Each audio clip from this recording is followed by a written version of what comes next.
మరి కొత్తగా Andhra Pradesh electronics components manufacturing policy 4.0 ఏదైతే ఐటీ ఈఎన్సీ శాఖ చేసిన ప్రతిపాదనని రాష్ట్ర మంత్రి మండలి ఆమోదించిందని చెప్పేసి మనం చేస్తాను.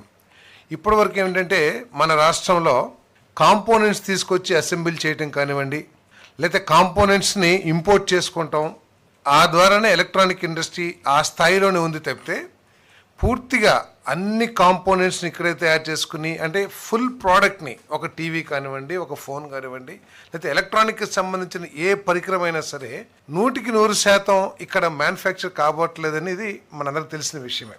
దాంట్లో 50% 60% కాంపోనెంట్స్ని ఇతర రాష్ట్రాల నుంచో లేకపోతే ఇతర దేశాల నుంచో తెప్పించుకుని ఇక్కడ అసెంబ్లీ చేయటం, దాన్ని మార్కెట్ చేయటం జరుగుతూ ఉంది.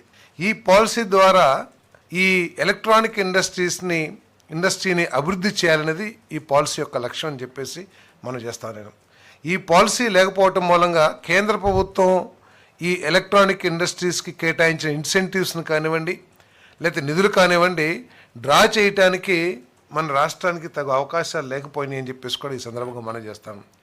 ఇక్కడ ఎలక్ట్రానిక్ పాలసీని తీసుకొచ్చి గుజరాత్, ఉత్తరప్రదేశ్, తమిళనాడు చాలా లబ్ధి పొందడం కూడా జరిగింది. మరి ఈ పాలసీ తీసుకురావడం మూలంగా రాబోయే సంవత్సరాల్లో $100 to $150 బిలియన్ బిజినెస్ మన వ్యాపారం మన రాష్ట్రంలో జరుగుతుందని చెప్పేసి కూడా నేను మనవి చేస్తాను. ఈ పాలసీని తీసుకురావడం ద్వారా ఇప్పటికే చాలామంది ఈ ఎలక్ట్రానిక్ మ్యానుఫ్యాక్చర్ తయారీదారులు అయితే ఎవరైతే ఉంటారో వారందరూ కూడా ఇక్కడ ఇన్వెస్ట్మెంట్ పెడతానికి మరి చాలా ఉత్సాహం చూపిస్తారని చెప్పేసి కూడా నేను మనవి చేస్తాను. మరి వారు ఇక్కడ ఇండస్ట్రీ పెడతాం ద్వారా ఈ పాలసీ ఉండటం మూలంగా కేంద్ర ప్రభుత్వం నుంచి కానివ్వండి, రాష్ట్ర ప్రభుత్వం నుంచి కానివ్వండి అనేక ఇన్సెంటివ్స్ని పొందటానికి అవకాశం వస్తుందని చెప్పేసి కూడా మనవి చేస్తాను.